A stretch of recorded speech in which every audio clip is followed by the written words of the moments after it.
everyone, virtual MC Thamarasan here from Chennai One Professionals. In our online interview series today, I take pleasure to introduce a person with over 25 years of experience in the learning and development industry. Professionally, he offers end-to-end solution for corporates and institutions in the learning and development space. An individual who has been recognized with national level accolades for developing solutions for incremental revenue generation. He is an individual with multifaceted persona, a public speaker, a coach, a mentor, and a total quality management consultant for Six Sigma and NLP. I'm elated to have Mr. Abhishek Sengupta here, the founder of BRIM Training Solutions that undertakes total quality management and organizational reengineering assignments. Welcome, Mr. Abhishek. Thank you so much. Thank you so much, RK. Well, Abhishek, when I went through your CV and a lot of your videos, I was really surprised to see so much of career experience. And I'd like to know more about you. So it's good that you can just quickly summarize your career experience and expertise. Okay, thank you, RK. You've summed up a lot of things together. I really don't know whether I deserve so much of kudos and so much of, appreciation from your end, but thanks anyway. I've had around 22 years of full-time work experience. And for the last 5 years, I have been working as a consultant in the learning and development space. The 22 years of full-time work experience has been varied right from industries where it has gone to do with MLM, which is multi-level marketing. I have worked with telecom. I have worked in the education domain with organizations like Pearson. All through my career, though the major focus was on business development, but my core area of passion and what I have been contributing throughout has been in the learning and development space. So therein lay my passion and therein lay my desire to do something on my own. And therefore, 5 years back, I founded BRIM Training Solutions, which, as you rightly said, does delve into OD reengineering. And of course, we work on the learning and development space in total quality management. Of course, we are taking up NLP, which is neuro-linguistic programming assignments. So that's the, a nutshell. Thank you so much for sharing your experience in a nutshell. Now, one of my common questions to anyone whom I interview would be like, what's your career before lockdown and what's your career during lockdown and what's going to be after lockdown? But I cannot ask the same question to you because I know you're a person who has already gone virtual. Because that's the fact I can say. A lot of people, they are thinking now, it's good time to go virtual, but people like you have already gone virtual and you know that virtual learning is going to be the future. So in that way, I would like to ask you, what is the change you see in the learning and development industry and how is it going to impact the industry? That's a fantastic question. But to be very honest, I had been in the virtual space, but not as seriously and as committedly as I am. Excuse me. So what I would like to, mention to you and very specifically on these lines is virtual space in terms of L&D is something which had to come. It had to come today or tomorrow, maybe 5 years hence. What this lockdown or what this crisis scenario the world over has created is it has fast forward the learning and development space altogether. And therefore people have quickly started transitioning into this. Few have already delved into it and started doing their sessions. Others are yet, sitting on the fringes and deciding how to go about it, which is not such a bad idea at all. Again, I have been more into physical interventions, to be very honest. And when I first delved into this, it was extremely, extremely challenging. It is still challenging. I'm still learning. The technology is different. Holding the attention span of the people or your trainees is absolutely difficult. Role plays and case studies, which in a physical environment is much easier to do, is of course not that easy. So you have to evolve. You have to evolve, you have to innovate. That's the biggest challenge which is lying in front of the L&D industry, and how to hold the attention, because there are a lot of people who are now going into B2C sphere, which is business to customers, rather than the B2B where it is directly with corporate. So when it comes to B2C, holding an attention frame for even a period of 40 minutes or a 45-minute webinar is no mean task. So that's the challenge. So going forward, what's going to happen is a lot of virtual learning is going to happen all across the world, like it happens in Europe, like it happens in all the other Western countries. The same thing is going to evolve and come into our country, and that's going to be a way of life. I'm not saying the physical interventions are going to stop, but this is something which is going to be a way of life, which people will evolve, learn, innovate, and therefore we as an industry in the future are definitely going to grow. A lot of interactive element will come in, which probably is not existing now, but that would come. So you already have, features like polling, and you have questions and assessments which can be done online. And these elements would generally take a bigger stage. It would take a bigger shape, and therefore all these will help the industry to evolve into a very big industry itself. That's my thought. That's fantastic. You have a great vision, and best wishes for that. And now coming to another question, there are so many people in the, when you come for training industry, there are so many people saying they are into soft skill training. Same way, when you come for L&D, learning and development, again, I could see a lot of people saying that I'm a learning and development expert.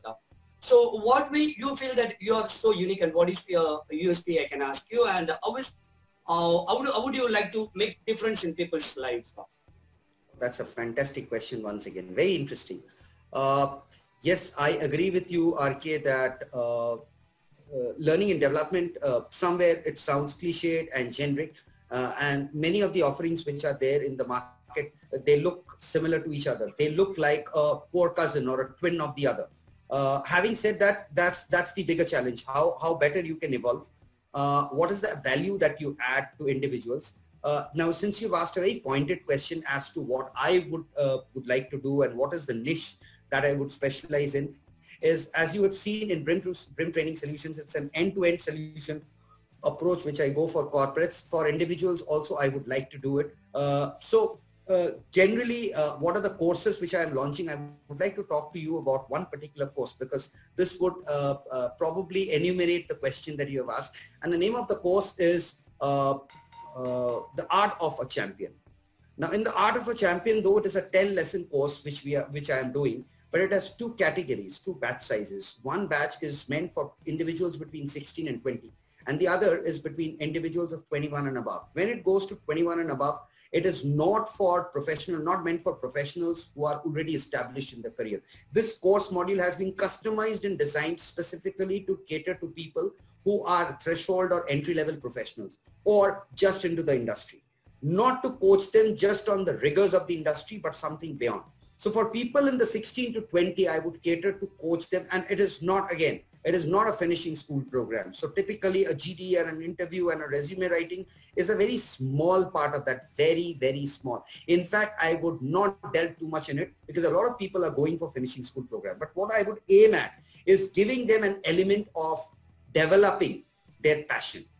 So if there is a core career which there is a commerce graduate or a CA studying student or somebody who's gone for an MBA, let them pursue their career. But probably they look at an alternative passion like a creative writing, a blogging, a vlogging, or a podcasting, or even a public speaker for that matter, or who knows, wants to become a facilitator or would like to improve their presentation skills. So here is the end-to-end solution that I would like to offer to them. Not only these 10 sessions, but one-to-one mentoring for 3 months after the course completion, and beyond the course completion, a 3-year complete without any payment, continuous guidance to these people. A lot of people will think this is unthinkable, this is not going to happen. You can test it, because I have already admissions for that, and that is specifically how I would go for this course. I would like to launch few of them, if they want to become podcasters or bloggers, into my own website. I would like them to build an alternative career apart from their core career. I don't want them to move away, shy away from the core career, but I would like to build them, and it would not remain only limited to these 10 sessions. It would go beyond. Handholding would go beyond on a one-to-one basis. So that's the kind of niche I look at. For corporates also, I look at similar kind of niche where where I would like to check, what is the effectiveness of a training program. So you need to, it's not just a training program and a feedback form filled up and then closed, shutters down. It has to have a 3-month, a 6-month, or a 9-month progress plan to see whether what they have learned in the room is getting executed in the workplace, and then do refresher training programs to ensure that whatever skill sets they have come in for in the room are actually getting upskilled and executed at the workplace to deliver the desired results. That's fantastic. That's a great initiative, I would say, having a follow-up system regularly, the progressive follow-up. In fact, that was one of my, I had it in my mind to ask that question. Like most of the training programs or the coaching sessions, coaching programs fail because during the coaching program, people are excited, they do whatever you say. But after the sessions are over, probably they have 6 sessions, 8 sessions, or 10 or 12. After that, there is no follow-up system, and that is where the failure starts. So rightly pointed out that there should be a progressive follow-up over there. Do you have anything to add more over there? And what is your take on this? Like when others, they just stop with the coaching session without any follow-up, and you have been doing a fantastic job that you have a series of follow-up. Is there anything else you'd like to share regarding that? I wouldn't say, I wouldn't like to imagine that I'm the only one who's thinking in this way. I'm sure there are a lot of people who are thinking because there's an expectation which is there. I would talk of two things. Think of the Pareto principle. Everybody on the L&D space would know about Pareto principle. Every businessman would know the Pareto principle, which says 80% of your business comes from 20% of your customers. Don't forget that. Retain your customers. I have a program like that. Your customers are nobody's business. There's a program which is there. So that program is focusing on retaining your customers. So from there, this thought comes. So if you have your customers, take care of them. Don't think of them customers as temporary. Don't think that these customers will, spread word and mouth after you have done 10 sessions or 8 sessions and then forgotten, taken the money, done the training, done the learning and said, I've given what I had to give and shutters closed. Continue the mentoring process to whatever extent possible. Build on the processes and practices. Development in an individual doesn't come in 10 days or 10 months. It comes over years. So ensure that the practice happens. If it happens with corporates, if it happens with individuals, then definitely you are going to create a niche and you are actually following the Pareto principle. That's the only thought I wanted to share with you on this. That's lovely, and definitely others can also follow this system. That would be of a great help for the society. And when I say help for the society, now comes another question. Do you think this learning and development industry has any responsibility towards the society? If so, how do you think you will be able to contribute to the society? Okay. That's a very stiff question, if I may say so. Yes, if I were to say directly, yes, because it's learning and development, it's related to the education space. So we are educating people. So one might say, yes, we are contributing to the society. On the other hand, if you're contributing to the society in terms of building or upskilling people, enriching their learning space, beyond that also there is a social responsibility which is there.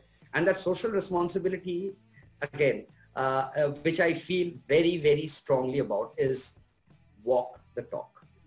So, what do you practice? Only preach that. What do you preach? You better practice. Do not talk of things which you have not been able to accomplish in your life. For example, I'll give you a very random example. If I were to talk about fitness, then I ought to be fit myself. If I were to ask you to do exercise on a daily basis and have a six-pack ab, I ought to have a six-pack ab myself. I know a lot of people who disagree with me saying that a coach is not necessarily the best player in the team. I agree with the fact, but that does not take away the fact that the coach practices the same amount of discipline, and that is where I'm coming from. So you ought to practice that discipline before you ask others. So you lead by example, walk the talk. If you are a leader, you're building leaders, you ought to be the leader first, showcase it, experience it, show it in front of people, display it, and then preach, not otherwise. That's absolutely true. Discipline and the integrity, those are the very important factors, I would say. And of course, yes, I'm almost done with my questions, but there are a couple other questions based on our interview. I could say in your resume that incremental revenue generation, those words create curiosity in me. Can you just throw some thought on what is Absolutely. That? Absolutely. See, generally in any form of business, we talk of a normal term, a generic term, which is known as ROI, which is return on investment. So any investment that happens in any form of business, the smallest amount of money or the smallest amount of time that I were to invest in something, and obviously time is probably the biggest investment on earth, I would like a value of that to return to me. So what is the time frame in which that return on investment has to happen? And what is the incremental revenue generation. So when we talk of incremental revenue generation, we are actually talking of the revenue is increasing, but the rate at which the growth is happening, that growth rate is increasing. That is what incremental revenue generation can happen. And there are fundamentally only two ways of doing that. One, retain your customers. Second, just extend your base. So because, with economies of scale, generally people tend to talk about a lot of margins which get increased. So my profit margins get increased. But what happens better is when you are able to retain your existing customers, so you automatically cut down in your costs in terms of advertising and publicity, and they do your publicity in terms of word of mouth. And therefore your brand becomes more bullish. Since it becomes more bullish, therefore incremental revenue starts generating, your product automatically starts growing. So that's where the return on investment and incremental revenue generation happens. Hope that answers your question. Yes, indeed. Well, Mr. Abhishek, one last question, especially in this lockdown period. I'm a person who has been making use of this lockdown period in two ways. That is, one, I have been able to, I'm able to reach out to my audience because they are ready to listen to me now. I'm an online guy who has been giving so many programs online, but people are busy with their own commitments. Now they are in a position, they are ready to listen to me. That's one thing. Second thing, I have been getting trained by others also. I've been attending so many other webinars. I do have some time so that I can attend other webinars also. Same way, do you have any special programs coming up for our audience in this lockdown period and also post-lockdown period? Yes, there are. As I already told you about the Art of Champion. The Art of a Champion is a program which, as I told you, is a 10-lesson program. And that program specifically looks at contributing to an individual. And as I told you, the mentoring should go on. It's a process. So that process is something which should not stop within or stay within the periphery of the lessons which are being delivered. Once the lessons are over, the effectiveness has to be plotted, charted, and seen that the execution of the same happens in life, right? So that's one thing which needs to happen. My website is, in the process of being launched, where these programs will be launched. These short-term programs would also be there. A few long-term recorded programs would also happen. Of course, the live program options are always there for people who would like to upgrade into something bigger. Yes, so that is there, that exists. That would be available very shortly, and I will keep you informed on the same.